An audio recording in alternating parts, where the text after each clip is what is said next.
ভারতে পালিয়ে থাকা কতগুলো কুত্তার বাচ্চা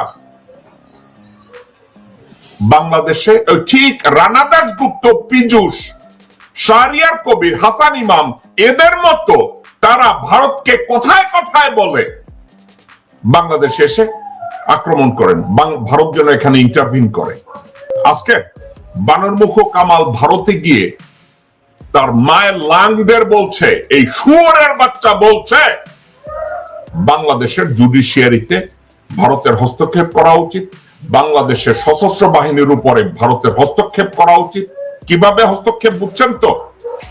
এনএসজি, ভারতের ন্যাশনাল সিকিউরিটি গার্ড, সেই কমান্ডো এসে বাংলাদেশের জন্য ইউনূসকে সরাইয়া দেয়। অসুবিধা কি? কেন কথা বলার সাহস পাচ্ছে জানেন? এনএসজি যদি বাংলাদেশে আবার প্রবেশ করে, ওয়াকার তাদেরকে ব্যাকআপ দিবে। এই ওয়াকার তো মীর জাফর 2009 সালের 25 এপ্রিল ওয়াকার এই কাজটি তো করেছে, এই শুয়োরের বাচ্চা।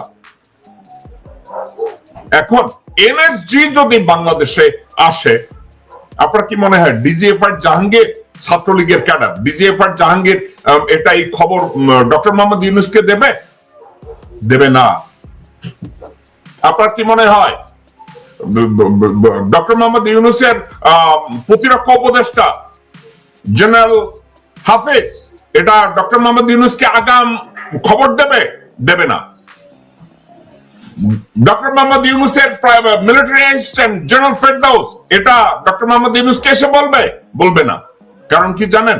ডক্টর মোহাম্মদ ইউনূস যা জানবে, এটা তার পিছনে কাজ যারা করে, তাকে যেসব দেশ সাপোর্ট করে তাদেরকে ডক্টর মোহাম্মদ ইউনূসের শক্তি যেখানে, ডক্টর ইউনূস যাতে এই কথাগুলো তাদেরকে জানাতে না পারে। আপনারা জানেন ডক্টর ইউনূসকে কেন জানানো হয় না?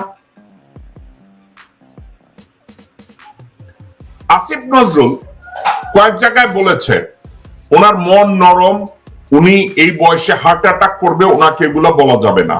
ডক্টর আসিফ নজরুল এই কথাটা বলেছে।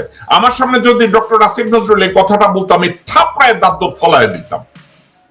কারণ ডক্টর মোহাম্মদ ইউনূসের মনোবল, তার হার্টের অবস্থা আসিফ নজরুলের চেয়ে অনেক ভালো। আসিফ নজরুলের সততা নাই, দেশপ্রেম কতটুকু আছে সন্দেহ আছে, কিন্তু ডক্টর মোহাম্মদ ইউনূসের শারীরিক অবস্থা বাইরের লোকজনদেরকে বলে উনি এটা আপসেট হয়ে যাবে, হার্ট অ্যাটাক করবে, উনি রাগ হয়ে ক্ষমতা ছাইরা দিবে। ডক্টর আসিফ নজরুল এই কথা কমপক্ষে আমার জানা মতে 11 থেকে 12 জন মানুষকে বলেছে। থেকে আপনি এই কথাটা কখনই চান না দেশে একটা জাতীয় সরকার হোক। এটা আমি কেন বলবো? ওটা ছিল আপনার রাজনৈতিক কথা, এটার ভিতরে আপনার কোন আন্তরিকতা ছিল না। আন্তরিকতা দিয়ে আপনারা তখন কথা বলেন নাই। কেন বলেন নাই? আজকে বিএনপি তাদের কথায় মনে হচ্ছে যে তারা 16 বছর আওয়ামী এবং ভারতীয় শোষণের যেই দলের মাধ্যমে হয়েছে আওয়ামী লীগ, আওয়ামী লীগকে পুনর্বাসনের জন্য অনেকেই বলে বিএনপি আওয়ামী লীগকে পুনর্বাসন করার সুযোগ নিচ্ছে, কাজে লাগাচ্ছে। আমি বলবো না, বিএনপি এবং আওয়ামী লীগ বাংলাদেশের পরিবারতান্ত্রিক রাজনীতির আদলে এই দুইটা পরিবার বাংলাদেশকে ধ্বংসের দ্বার প্রান্তে পৌঁছে দিয়েছে এবং পর্দার আড়ালে তারা এই রাজনীতি, পারিবারিক রাজনীতিটাকেই তারা টিকিয়ে রাখার পক্ষে। এখন রাজনৈতিক দিক থেকে আমি যদি এটাকে অ্যানালিসিস করতে যাই তাহলে কি বলতে পারি? বিএনপি বলছে আওয়ামী লীগকে ছাড়া রাজনীতি নির্বাচনে যাওয়া যাবে না। কেন বলেছে? একটা ব্যাখ্যা হতে পারে, পরবর্তীতে আওয়ামী লীগ বলবে যে আমাদেরকে বাদ দিয়ে নির্বাচন হয়েছে, এই নির্বাচন গ্রহণযোগ্য না। বিএনপি হয়তো কথাটাকে এভাবে বলতে চায় বাংলাদেশের উদ্ভূত পরিস্থিতিতে ভারতের হস্তক্ষেপ করা উচিত, বাংলাদেশের বিচার ব্যবস্থার ক্ষেত্রে ভারতের হস্তক্ষেপ করা উচিত, বাংলাদেশের শাসন ব্যবস্থার উপরে কে সরকার চালাবে এবং চালাবে না এ ব্যাপারে ভারতের হস্তক্ষেপ করা উচিত, বানরমুখ কামাল বলেছে। এখন হাসিনাও ভারতকে কথায় কথায় বলেছে ভারতের উচিত বাংলাদেশের উপরে চাপ দিয়ে শাসন ক্ষমতা চেঞ্জ করা, ওয়াকারকে আরো প্রেসার দেওয়া।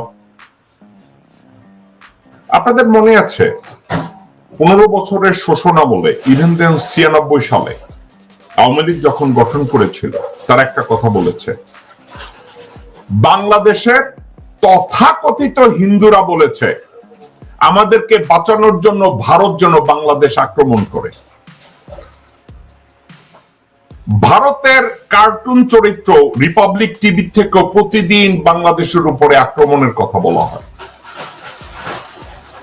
এখন যেই আক্রমণের কথা প্রতিদিন বলা হয়, এখন তারেক রহমান একটা কথা বলেছে, রাষ্ট্রীয় সহায়তায় দল গঠন করলে জনগণ হতাশ হবে। তারেক রহমান সাহেবের কথাটাকে আমি সমর্থন করব না বা সমর্থন করব, কিন্তু হিস্ট্রিক্যালি আমি একটা কথা বলি,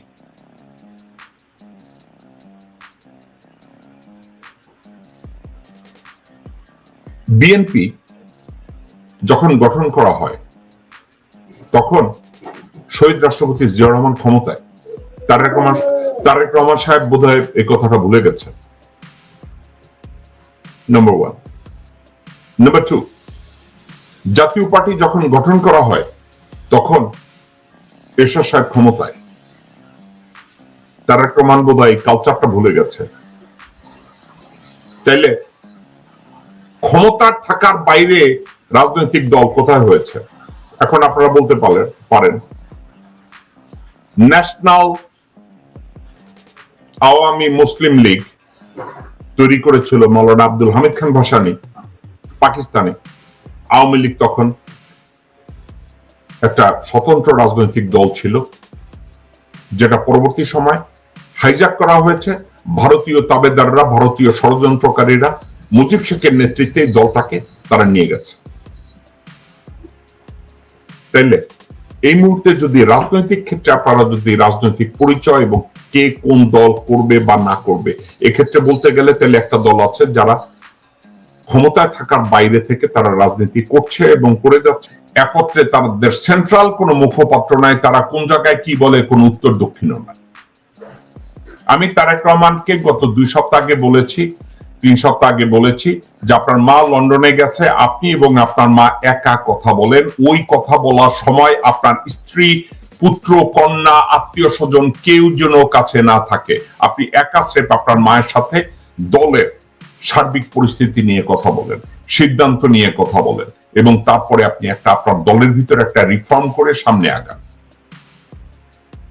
আর আরো একটা কথা, রাষ্ট্রের তত্ত্বাবধানে রাজনৈতিক দল হবে কি হবে না এই কথাটা তো তারেক রহমান এই মুহূর্তে যদি বলে যে রাষ্ট্রীয় সহায়তায় দল গঠন করলে জনগণ হতাশ হবে, হতাশ তখনও হয়েছিল। আপনার মন্তব্যটা এভাবে হওয়া উচিত ছিল, সেটা কি জানেন? ইতিহাস ঘাটলে দেখা যায় অতীতে রাষ্ট্রীয় সহায়তায় দল গঠন হয়েছে সময়ের প্রয়োজনে। আপনি এই কথাটা বলতে পারতেন, অতীতে রাষ্ট্রীয় সহায়তায় দল গঠন হয়েছিল সময়ের প্রয়োজনে। এই মুহূর্তে রাষ্ট্রীয় সহায়তায় দল গঠন করলে জনগণ হতাশ হবে এই জন্য যে দেশে একটা বিপ্লব হয়েছে জুলাই আগস্টে। এখন এই মুহূর্তে এক্সিস্টিং রাজনৈতিক দলগুলো যেভাবে রাজনীতির মাঠে রাজনীতি গুছাবে এবং একটা দল গঠন করবে বা রাষ্ট্র গঠন করবে, সরকার গঠন করবে, এই সাবজেক্টটাকে সামনে এগিয়ে নেওয়ার জন্য যে আওয়ামী লীগের নির্বাচনে এনে আমরা দেখতে চাচ্ছি যে আওয়ামী লীগ কয়টা আসন পায়। এটা কথার কথা। বাংলাদেশে এই ধরনের ন্যাংরামো কথাবার্তা, এ ধরনের অযৌক্তিক কথাবার্তা, এই ধরনের সস্তা কথাবার্তা বাংলাদেশে চলে। বাংলাদেশের কালচারে এটার প্রচলন অত্যন্ত বেশি। কিন্তু একটা কথা যদি আমি বলি, বিএনপি একটা বারের জন্য বলছে না। আমি বিএনপির এই যে কতগুলো প্রথম শ্রেণীর সামনে যারা আছে, মির্জা ফখরুল, আমির খসরু মাহমুদ, ইকবাল হাসান টুকু, সামাও বায়েদ, আব্দুল আওয়াল মিন্টু, আমানুল্লাহ আমান, এইসব যারা আছে, যারা ভারতের পাচাটা কুত্তার বাচ্চা, পর্দা মির্জা আব্বাসের বউ, এরা যারা আছে, এরা তো সব চুতিয়া টাইপ লোকজন। এরা তো জাস্ট নামে মাত্র বিএনপি, এরা দিনের বিএনপি, রাতের আওয়ামী লীগ ছিল আজকের। এরা বাংলাদেশের রাজনীতির ক্ষেত্রে ডানে একটা কথা বলে, বায়ে একটা কথা বলে। তাদের আমি যদি আপনার অ্যাডভাইজার হতাম, আমি আপনাকে বলতাম আপনি এই ধরনের মন্তব্য করবেন না। কেন করবেন না? এই কথাটার সবচেয়ে বড় বেনিফিশিয়ারি আপনি নিজে। আপনি কেন এই ধরনের কথা বলতে যাবেন? আপনার আশেপাশের লোকজনরা আমি জানি না তারা কারা। আপনার এই ধরনের কথা, এই ধরনের মন্তব্য করা ইলজিক্যাল। বাংলাদেশের রাজনীতির আদলে, পরিবারতান্ত্রিক রাজনৈতিক আদল থেকে বাংলাদেশ বেরিয়ে আসুক, আমি এটাই আশা করি।